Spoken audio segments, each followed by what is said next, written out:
C'est un promoteur privé qui a eu l'initiative de faire cette usine. Notre présence ici, c'est d'abord encourager aussi le secteur privé à emboîter le même pas, à permettre de transformer nos matières premières ici sur place.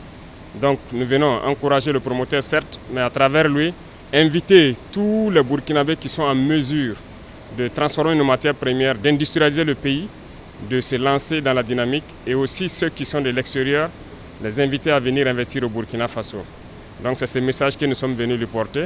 Dans un passé récent, nous avons dû prendre des mesures pour interdire l'importation de farine de blé, parce que la farine de blé a toujours été importée au Burkina Faso. Et il a compris notre message, il a compris notre vision, il faisait partie, sinon c'est le plus grand importateur de farine de blé.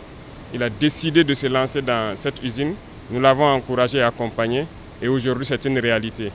Et en plus de tout ça, nous l'avons encouragé à s'investir dans la culture de blé, accompagner les producteurs de blé, et il a bien compris le message, et j'espère que 2026, il aura aussi donc, une bonne part de production de blé pour passer dans quelques années d'importateur, il y a quelques années, de farine à exportateur de farine de blé made in Burkina Faso. Donc c'est un motif de satisfaction et félicitations, bon vent aux promoteurs. Les perspectives pour cette filière, comme vous constatez donc, à travers les sorties du ministre de l'Agriculture, je pense que nous avons décidé d'initier la culture de blé.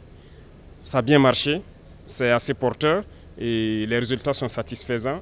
Cette année 2025, à travers l'INERA, nous avons entamé une culture importante de semences de pré-base, et ce qui veut dire que 2026, nous allons booster la production de blé.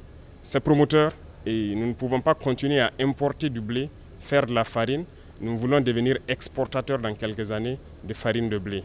Voilà donc nos ambitions, et avec l'accompagnement de tout le monde, que ce soit les producteurs et les transformateurs, nous escomptons donc atteindre cet objectif.